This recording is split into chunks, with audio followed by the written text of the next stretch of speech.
Hello and welcome everyone. हम सब ने कभी ना कभी बिटकॉइन को समझने की ट्राई जरूर की है और शायद काफी वीडियोस भी देखी होंगी। बट फिर भी आज हम बिटकॉइन के टॉपिक पे इन दो बातों के अलावा तो खासकर कुछ नहीं जानते। क्या? पहला, कि इसका प्राइस रुकने का नाम ही नहीं ले रहा है। देखते देखते 5 से 45 लाख हो गया, पता ही नहीं चला। और दूसरा, कि ये कोई ऑनलाइन करेंसी है और कोई गवर्नमेंट इसे रेगुलेट नहीं करती।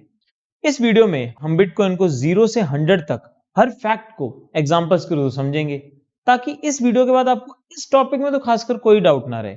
और ये भी समझेंगे कि क्यों गवर्नमेंट्स इसे बैन करना चाह रही हैं एंड बड़े बड़े बिजनेसमैन इसकी सपोर्ट कर रहे हैं। So let's get started.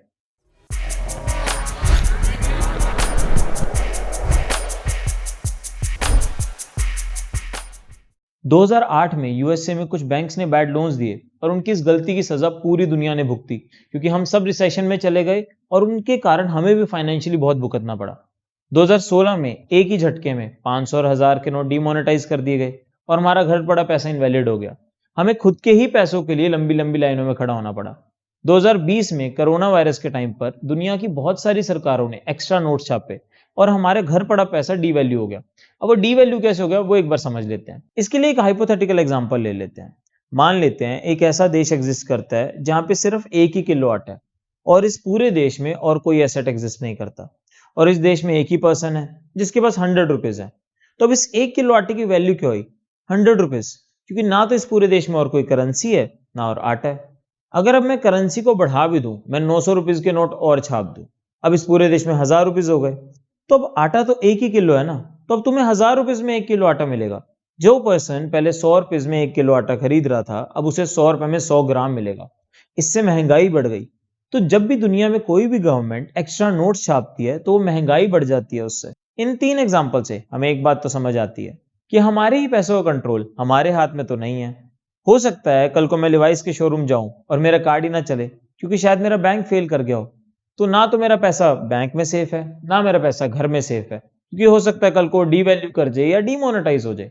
तो इस प्रॉब्लम को सॉल्व करने के लिए सतोशी नाकामोटो ने 2009 में बिटकॉइन को लॉन्च किया। तो बिटकॉइन ही क्यों? क्योंकि बिटकॉइन सिर्फ 21 मिलियन ही एग्जिस्ट कर सकते हैं। ना उससे ज्यादा कोई छाप सकता है, ना उससे कोई कम कर सकता है। और इसे हैक कर पाना भी नेक्स्ट टू इम्पॉसिबल है। और इसके सारे डिसीजन कोई सेंट्रल अथॉरिटी नहीं, आपके और मेरे जैसे लोग वोटिंग करके लेते हैं। अब ये सारी चीजें कैसे पॉसिबल है ये समझ लेते हैं। Bitcoin is a digital currency which works on blockchain technology in a decentralized system। हमें इस पूरी वीडियो में सिर्फ इस एक लाइन को समझना है और हम बिटकॉइन से रिलेटेड हर चीज को समझ जाएंगे। So now what is bitcoin? Bitcoin क्या है? Bitcoin is nothing but just an online currency.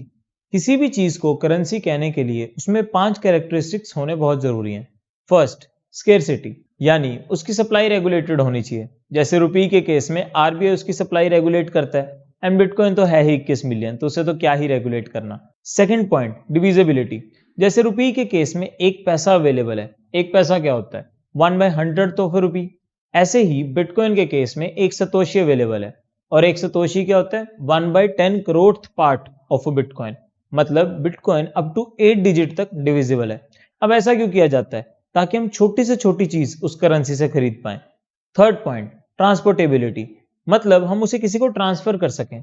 जैसे रुपये के केस में हम उसे फिजिकली भी ट्रांसफर कर सकते हैं, बट बिटकॉइन के केस में सिर्फ ऑनलाइन ही अवेलेबल है। Fourth point, durability. आज भी हमारे घर में 100 साल पुराने सिक्के पड़े हुए हैं और उन्हें कुछ नहीं हुआ। तो करेंसी ऐसी होनी चाहिए जो ड्यूरेबल हो। तो बिटकॉइन तो ऑनलाइन करेंसी है, उसे तो क्या ही होना। Fifth point, counterfeitability. मतलब उसका फेक बनाना बहुत मुश्किल हो, जो कि रुपये के केस में और बिटकॉइन के केस में दोनों में ही काफी डिफिकल्ट है। अब वो हम आगे समझेंगे ऐसा क्यों है। तो हमें ये तो मानना होगा कि बिटकॉइन में वो सारे कैरेक्टरिस्टिक्स हैं जो एक करेंसी में होने चाहिए। तो ऐसा क्या हो गया कि लोग अपनी ही करेंसी को छोड़कर बिटकॉइन की तरफ जा रहे हैं? उसका रीजन है उसके पीछे का कॉन्सेप्ट एंड उसकी टेक्नोलॉजी। तो कॉन्सेप्ट क्या है, सबसे पहले वो समझते हैं। चलो मान लीजिए आज मैं अपने दोस्त को यूपीआई से कुछ पैसे ट्रांसफर करता हूँ। तो वो पैसे सीधा मेरे से उस तक ना जाकर मेरे बैंक अकाउंट से उसके बैंक अकाउंट में जाएंगे। अब जब तक वो पैसे बैंक अकाउंट में रहेंगे तब तक बैंक उसे कंट्रोल कर सकता है। तो बिटकॉइन के केस में क्या होता है? बिटकॉइन के केस में पैसा डायरेक्टली आपके ऑनलाइन वॉलेट से निकलकर दूसरे के ऑनलाइन वॉलेट में जाता है, जिसमें कोई थर्ड पार्टी इन्वॉल्व नहीं होती। अब जब कोई थर्ड पार्टी इन्वॉल्व नहीं है तो ये ट्रांजैक्शन कैसे हो रही है? यहाँ पे आता है हमारा दूसरा कॉन्सेप्ट, डिसेंट्रलाइज सिस्टम का। ये सारा सिस्टम एक डिसेंट्रलाइज सिस्टम है। मतलब एग्जाम्पल से समझते हैं। मान लेते हैं मेरे पास एक क्वेश्चन पेपर है जिसमें 1000 क्वेश्चन है। अब मैं उस क्वेश्चन पेपर का हर एक क्वेश्चन एक एक पर्सन को दे देता हूं, यानी मैंने वो 1000 लोगों में एक एक क्वेश्चन बांट दिया। अब मैंने उस पेपर को सेंट्रलाइज से डिसेंट्रलाइज कर दिया। अब अगर उस पेपर को किसी को चुराना होगा तो उसे 1000 लोगों को खरीदना पड़ेगा। ऐसे ही बिटकॉइन सिस्टम पर जब भी कोई ट्रांजैक्शन होती है तो आपके मेरे जैसे हजारों लोग अपने कंप्यूटर की कंप्यूटिंग पावर देते हैं उस ट्रांजैक्शन को अप्रूव कराने के लिए, जिसके बदले में हमें कुछ बिटकॉइन एज रिवॉर्ड मिलते हैं। इसे बिटकॉइन माइनिंग कहते हैं। इस पर हम आगे अच्छे से बात करेंगे। तो जब भी कोई ट्रांजैक्शन होती है उसकी डिटेल्स हम सब यूजर्स के कंप्यूटर पर आ जाती है। तो अगर किसी हैकर को कुछ भी हैक करना होगा तो उसे हम सब यूजर्स का कंप्यूटर हैक करना पड़ेगा, जो कि नेक्स्ट टू इम्पॉसिबल हो जाता है। आगे बढ़ने से पहले हम एक बार बिटकॉइन माइनिंग का कॉन्सेप्ट समझना भी जरूरी है, क्योंकि उसी से हमें समझ आएगा कि नए बिटकॉइन सर्कुलेशन में कैसे आते हैं। मैंने आपको वीडियो की स्टार्टिंग में बताया था कि बिटकॉइन सिर्फ 21 मिलियन एग्जिस्ट कर सकते हैं, बट अभी सारे सर्कुलेशन में नहीं है। इसे इस वे में समझते हैं। मान लेते हैं आज के टाइम पे कोई बिटकॉइन एग्जिस्ट नहीं करता और हमने जस्ट अभी सिस्टम को स्टार्ट किया है। अब उस सिस्टम को रन करने के लिए मैंने अगले 10 मिनट के लिए अपने कंप्यूटर की कंप्यूटेशन पावर दी है। तो अब सिस्टम मुझे कुछ बिटकॉइन रिवॉर्ड करेगा, जो कि न्यूली माइंड बिटकॉइंस होंगे, जो कि सिस्टम में पहले नहीं थे। ऐसे ही धीरे धीरे जब लोगों का ट्रस्ट बिटकॉइन पे बढ़ेगा तो लोग भी अपने कंप्यूटर की कंप्यूटेशन पावर देंगे सिस्टम को रन करने के लिए। जो लोग अपने कंप्यूटर की कंप्यूटेशन पावर देते हैं इस सिस्टम को रन करने के लिए, उन्हें हम माइनर्स कहते हैं। अब जैसे जैसे टाइम बीतता जाएगा सिस्टम पर ट्रांजैक्शंस बढ़ती जाएंगी, माइनर्स भी बढ़ते जाएंगे, डिफिकल्टी भी बढ़ती जाएगी, और ये रिवॉर्ड सब में बढ़ता चला जाएगा। असल में ये रिवॉर्ड उन लोगों को मिलता था जो इस ट्रांजैक्शन को सबसे पहले अप्रूव करते थे। पर विद टाइम लोगों ने माइनिंग पूल्स बना लिए। मतलब अब लाखों कंप्यूटर्स एक साथ मिलकर अपनी कंप्यूटेशन पावर को जोड़कर कंपीट करते हैं इस बिटकॉइन के रिवॉर्ड के लिए, ताकि बाद में रिवॉर्ड प्रोपोर्शनली सब में बढ़ जाए। जो न्यू बिटकॉइन जनरेट होते हैं उसकी स्पीड हर 4 साल में हाफ होती जाती है। ऐसे तोशी नाकामोटो जानते थे कि विद टाइम इसका प्राइस बढ़ता जाएगा और कम रिवॉर्ड भी कम नहीं लगेगा। 2009 में जब बिटकॉइन स्टार्ट हुआ था तो हर 10 मिनट में 50 बिटकॉइन एज रिवॉर्ड दिए जाते थे, और आज सिर्फ 6.25 बिटकॉइन रिवॉर्ड में दिए जाते हैं। अब इससे 4 साल बाद उसका हाफ, देन उसका हाफ, ऐसे करते करते बिटकॉइन माइनिंग 2140 तक चलेगी एंड न्यू बिटकॉइंस जनरेट होते रहेंगे। अभी currently 18.7 million out of 21 million circulation में है। बिटकॉइन माइनिंग खत्म होने के बाद भी माइनर्स ट्रांजैक्शन फी से पैसे कमाते रहेंगे। ऐसा माना जाता है कि तब तक बिटकॉइन की वैल्यू इतनी हो जाएगी कि थोड़ी सी ट्रांजैक्शन फीस भी कम नहीं लगेगी। इसलिए कहा जाता है कि बिटकॉइन को बंद करना नेक्स्ट टू इम्पॉसिबल है, क्योंकि जब तक बिटकॉइन दुनिया के किसी एक भी कंप्यूटर पे चलता रहेगा तब तक ये चलता रहेगा। इसलिए बिटकॉइन का कोई एक ओनर नहीं है, हम सब यूजर्स उसके इक्वली ओनर्स हैं। एंड उससे रिलेटेड कल को कोई भी डिसीजन लेना होगा तो हम सब यूजर्स मिलकर वोटिंग के थ्रू लेंगे। और ये कोई थ्योरेटिकल बात नहीं है, ऐसा पहले बहुत बार हो चुका है। अब ये सब कुछ इस तरह से सिस्टमैटिकली होता रहे, इसके लिए ब्लॉकचेन टेक्नोलॉजी का यूज किया जाता है। अब ब्लॉकचेन टेक्नोलॉजी क्या है वो समझ लेते हैं। इसे समझने के लिए एक एग्जांपल लेते हैं। मान लेते हैं अगले 10 मिनट में पूरे ब्लॉकचेन नेटवर्क पर 500 ट्रांजैक्शंस होती हैं। अब मैं क्या करता हूं, मैं एक ब्लॉक लेता हूं और सारी 500 ट्रांजैक्शंस इस ब्लॉक में डाल देता हूं। साथ ही साथ में इन ट्रांजैक्शंस को जिन कंप्यूटर्स ने अप्रूव किया है उनका प्रूफ ऑफ वर्क भी डाल देता हूं। और साथ ही साथ में इससे पिछले 10 मिनट की जितनी ट्रांजैक्शंस होंगी या जितना पिछले ब्लॉक का जो भी डिटेल होगा उसे भी इसमें डाल देता हूं। अभी एक ब्लॉक तैयार हो गया। अब इस ब्लॉक को हम यहां रखते हैं, एक नेक्स्ट ब्लॉक लेते हैं, अगले 10 मिनट की सारी ट्रांजैक्शन, सारा प्रूफ ऑफ वर्क और पिछले ब्लॉक की सारी इंफॉर्मेशन इसमें डाल देता हूं। इस तरह से एक पूरी चेन बनती जाएगी। तो अगर किसी भी हैकर को कुछ भी हैक करना होगा तो उसे सारे के सारे ब्लॉक्स हैक करने पड़ेंगे, क्योंकि हर ब्लॉक प्रीवियस ब्लॉक की इंफॉर्मेशन से कनेक्टेड होगा। और इस वक्त पूरे बिटकॉइन नेटवर्क पर नियरली 6,75,000 ब्लॉक्स हैं। इसीलिए माना जाता है कि इसे हैक करना नेक्स्ट टू इम्पॉसिबल है। साथ ही साथ में हर ट्रांजैक्शन की डिटेल एक पब्लिक लेजर पर रहेगी। अब पब्लिक लेजर क्या है? इसे आप एक खाता बुक की तरह समझो, और एक खाता बुक हम किसी भी कंप्यूटर से देख सकते हैं। इस वजह से अगर कल को बिटकॉइन की किसी भी ट्रांजैक्शन में कुछ भी इशू आता है तो इसे ट्रेस किया जा सकता है इस पब्लिक लेजर के थ्रू। इससे पूरी कम्युनिटी में एक ट्रांसपेरेंसी बनी रहती है। हो सकता है कल को कोई इशू आए और हमें बिटकॉइन को ट्रेस करना पड़े, तब ये खाता बुक बहुत काम आता है।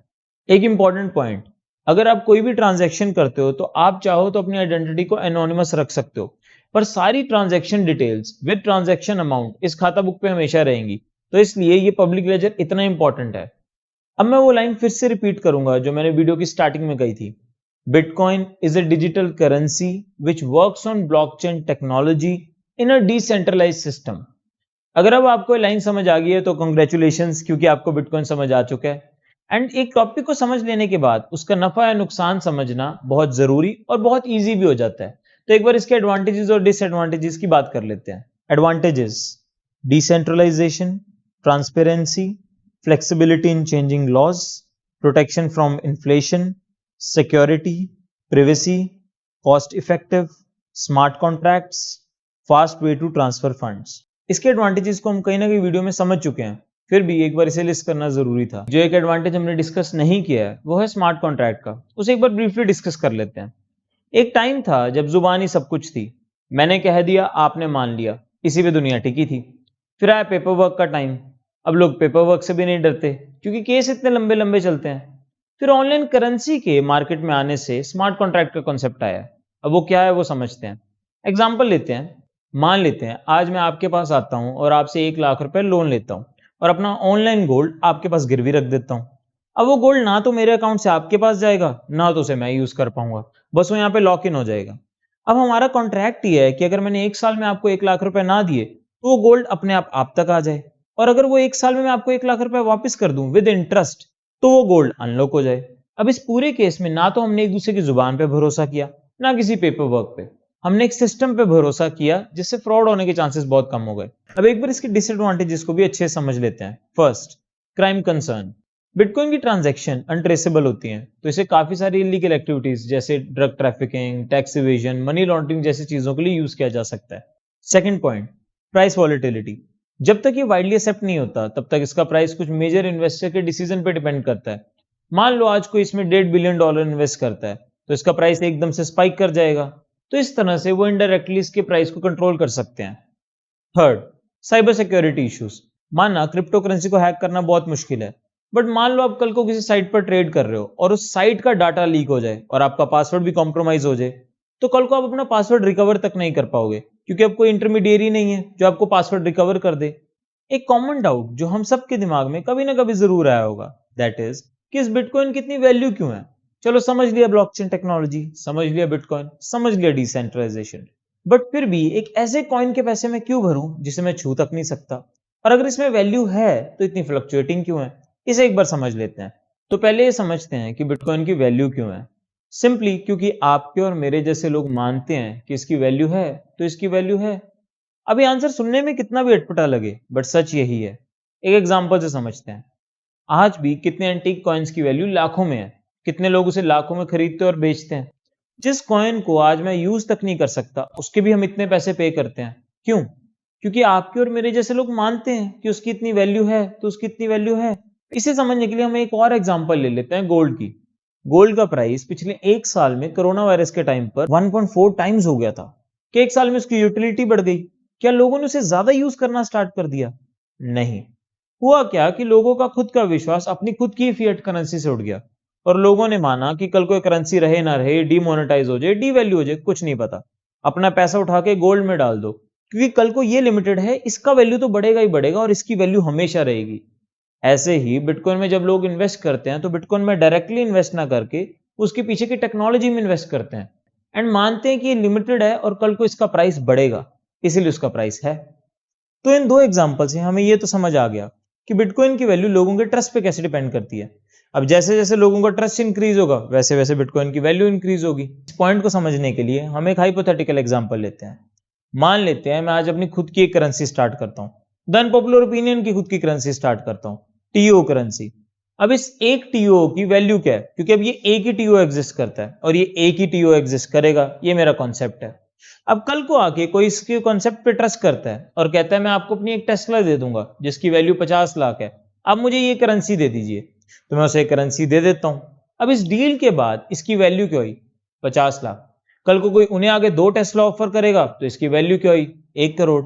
तो ऐसे ही जैसे जैसे इसमें एसेट्स ऐड होते जाएंगे या जैसे जैसे इसमें इन्वेस्टमेंट ऐड होती जाएगी इसका प्राइस बढ़ता चला जाएगा।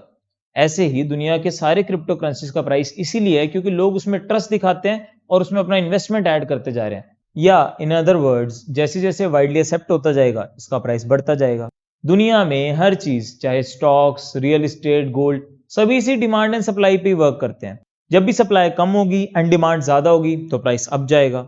बट बिटकॉइन की सप्लाई तो लिमिटेड ही है, तो जब भी उसकी डिमांड अप जाएगी, इसका प्राइस अप जाएगा। अभी भी एक सवाल जो आप लोगों के दिमाग में होगा, दैट इज कि गवर्नमेंट इसे बैन क्यों करना चाह रही है।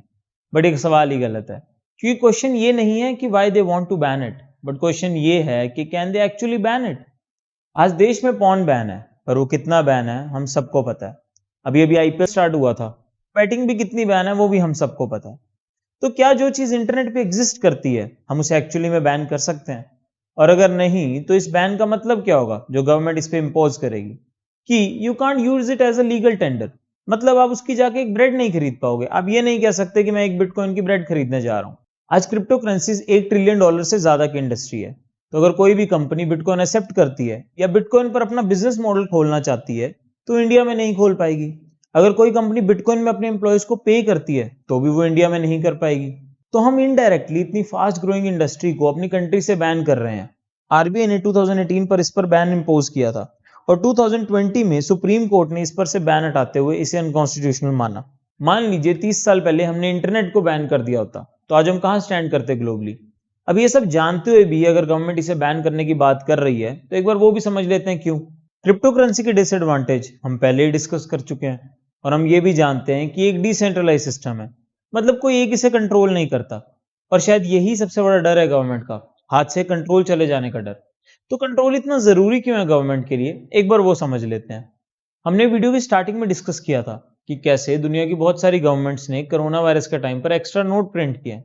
माना हमारा पैसा घर पड़े पड़े डी वैल्यू हुआ, बट शायद वो पैसा उन लोगों तक पहुंचा जिसकी उसे सबसे ज्यादा जरूरत थी उस वक्त। ऐसे ही हर जरूरत के वक्त गवर्नमेंट हमसे पैसे कलेक्ट नहीं कर सकती, ना तो बार बार हमारा टैक्स बढ़ा सकती है क्योंकि वो देश में अनस्टेबिलिटी लाएगा।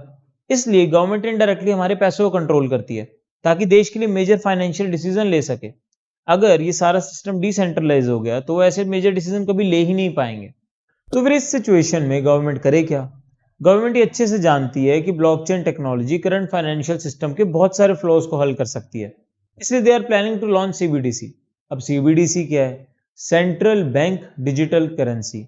यानी आप इसे एक ऑनलाइन रुपये की तरह मान लीजिए जो कि ब्लॉकचेन टेक्नोलॉजी पे काम करेगा। गवर्नमेंट का मानना है कि ये पैसे ट्रेसेबल होंगे जिससे करप्शन कम हो पाएगी।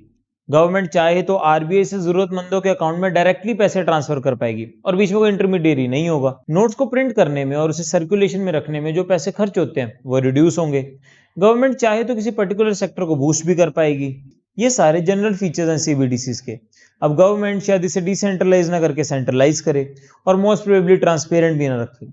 उससे होने वाले फायदे नुकसान की बात यहाँ की जा सकती है, बट जब तक गवर्नमेंट इसे खुद नहीं कंफर्म कर देती तब तक वो सिर्फ ओपिनियंस ही रहेंगे। और इस चैनल पर हम ओपिनियंस की नहीं सिर्फ फैक्ट्स की बात करते हैं। तो जब गवर्नमेंट सीबीडीसीज को लॉन्च कर देगी तब उसके सारे फैक्ट्स इसी चैनल पर डिस्कस करेंगे। तब तक के लिए स्टे ट्यून्ड। जानता हूं ये वीडियो काफी लंबी बन गई है, बट इस वीडियो को बनाने से पहले मेरा एक ही मोटिव था कि ये वीडियो इस टॉपिक पे वो आखिरी वीडियो होनी चाहिए जो आपको देखनी पड़े। तो अगर इस मोटिव में मैं सक्सीड हुआ हूं तो इस वीडियो को लाइक करके जाना। एंड अब वक्त है द अनपॉपुलर ओपिनियन का।